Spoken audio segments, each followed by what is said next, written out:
दोस्तों, पहले अपने आत्मसम्मान और आत्ममूल्य को समझें। जब आप स्वयं की कद्र करेंगे तभी दूसरे लोग भी आपकी कद्र करेंगे। दोस्तों, जीवन में धैर्य और सहनशीलता का महत्व समझें। हर कोई तुरंत नहीं बदलता। धैर्यपूर्वक दूसरों के साथ रहना और उन्हें समय देना आवश्यक है। दोस्तों, ज्ञान और समझ बढ़ाने के लिए निरंतर प्रयास करें। खुद को शिक्षित करें और अपनी सोच का विस्तार करें।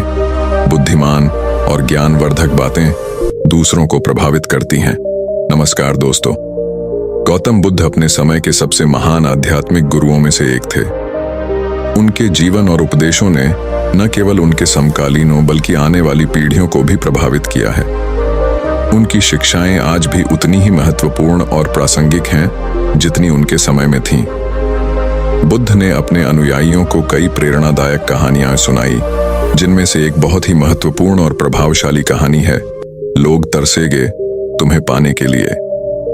नमस्कार दोस्तों, बाला इंस्पायर्ड वन इस चैनल पर आपका दिल से स्वागत है। दोस्तों, एक दिन गौतम बुद्ध और उनके प्रिय शिष्य आनंद एक गांव की ओर जा रहे थे। यात्रा के दौरान बुद्ध ने आनंद से कहा, आनंद, इस जीवन में सबसे बड़ी संपत्ति क्या है?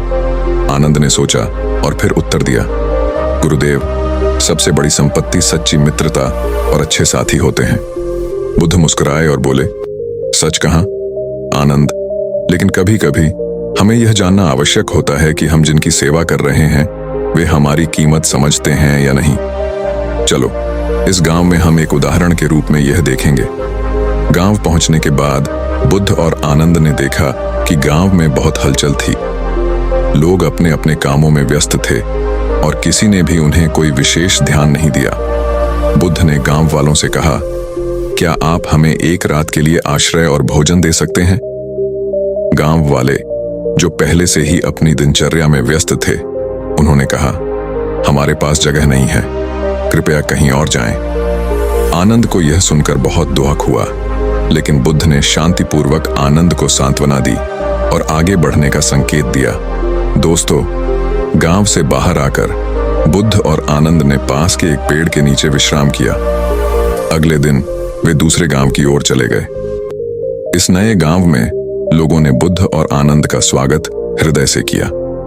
गांव के मुखिया ने बुद्ध से पूछा, गुरुदेव, आप हमारे गांव में क्यों आए हैं? बुद्ध ने उत्तर दिया, हमारे पास कोई विशिष्ट कारण नहीं है, हम केवल सत्य और धर्म का प्रचार करने के लिए यात्रा कर रहे हैं। मुखिया ने कहा, गुरुदेव, कृपया हमारे गांव में रहें और हमें अपनी शिक्षाओं से लाभान्वित करें। बुद्ध ने वहां कई दिन बिताए, लोगों को उपदेश दिया और गांव वालों के जीवन में सकारात्मक परिवर्तन लाए। आनंद ने बुद्ध से पूछा, गुरुदेव, आपने उस पहले गांव को क्यों छोड़ा जहां लोगों ने हमें आश्रय नहीं दिया? बुद्ध ने उत्तर दिया, आनंद, सच्ची सेवा वहां होती है जहां हमारी उपस्थिति की कद्र की जाती है। पहले गांव में लोग हमारी सेवा करने के लिए तैयार नहीं थे, इसलिए वहां रहना व्यर्थ था। दूसरे गांव में लोगों ने हमें अपनाया, इसलिए हमने उन्हें अपनी शिक्षाओं से लाभान्वित किया। दोस्तों, बुद्ध ने आगे कहा, आनंद, जीवन में हमें यह समझना चाहिए कि हर किसी की सेवा करना संभव नहीं होता।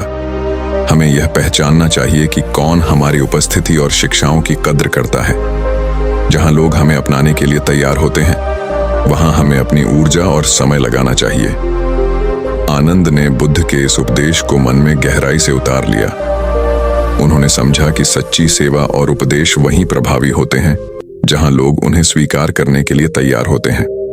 दोस्तों, इस कहानी से हमें यह सीख मिलती है कि जीवन में हमें यह पहचानना आवश्यक है कि कौन हमारे प्रयासों की कद्र करता है और कौन नहीं। हमें अपनी ऊर्जा और समय को उन लोगों पर केंद्रित करना चाहिए जो हमारे प्रयासों को समझते हैं और उनकी कद्र करते हैं। इसी से हम अपनी और दूसरों की भलाई कर सकते हैं। दोस्तों, हम आशा करते हैं कि आपको यह कहानी पसंद आई होगी, तो कमेंट करना ना भूलिए और चैनल को सब्सक्राइब जरूर करें। धन्यवाद। नमो बुद्धाय।